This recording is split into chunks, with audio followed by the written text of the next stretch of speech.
EU has no relations with the illegal regime set up in the occupied areas. It has, however, contributed to the welfare and well-being of the Turkish Cypriots themselves. A shining example is the master plan for Cyprus's divided capital to the benefit of both communities.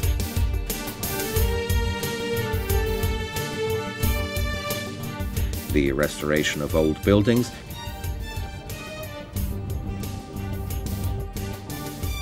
the pedestrianisation of certain areas, and the creation of a sewage system. The EU has also funded the demining of the buffer zone. In addition, it has contributed to the restoration of religious monuments of both communities. The foreign investment sector is also posing problems, given that the regime holding sway in the occupied part of the island is illegal.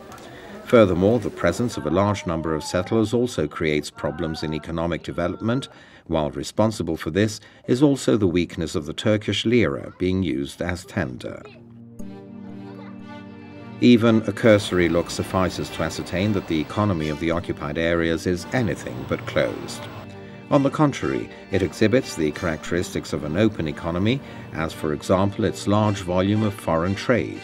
Imports are obviously much more than exports, and as such, problems related to competitiveness are not, as claimed by the Turkish Cypriot leadership, due to the alleged isolation, but due to the large public deficit.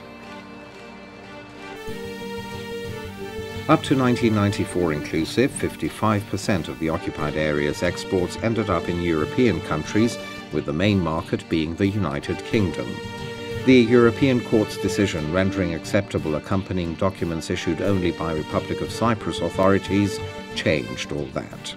Exports to Europe fell to 12% and exports to Turkey increased. The main products exported from the occupied areas are citrus fruit, clothing, dairy products and canned foods.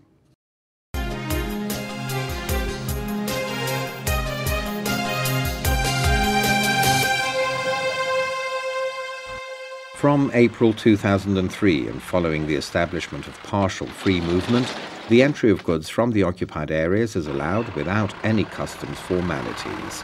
The goods should be accompanied by a certificate issued by the Turkish Cypriot Chamber of Commerce and are, of course, subject to the necessary safety and health checks required by the European Union. Consumer spending by tourists, but mainly by Greek Cypriots following the opening of the roadblocks, is another significant factor in the improvement of the pseudo-state's economy. Hundreds of Greek Cypriots visit the occupied areas daily in order to purchase consumer goods and leave behind significant sums of money. During these last 3 years, several million pounds have been spent by Greek Cypriots in the occupied areas' casinos.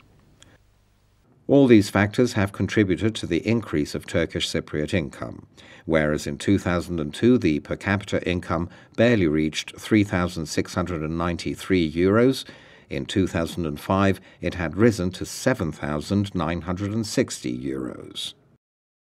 The government of the Republic of Cyprus is convinced that through its proposal for the opening of more crossing points to and from the occupied areas, a greater impetus will be given to rapprochement between the two communities, thus improving prospects for the reunification of the country.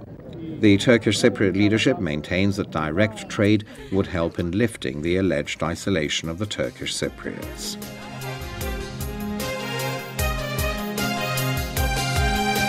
The Cyprus government has no access to the occupied ports and airports, and as such cannot exercise any control over them or impose conditions provided for by international trade regulations. It cannot control the implementation of provisions required by international agreements concerning flight safety and the very operation of airports. As a result, it opposes their operation.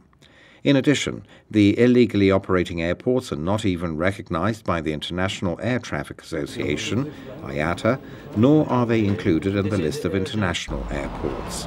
The same, of course, goes for the occupied area's 2 illegally operating ports. The alleged, then, isolation is exclusively due to the policy adhered to by Turkey, the dependence on Turkey of the inadequate economic system in force in the occupied areas, and the results of the invasion and occupation of the island.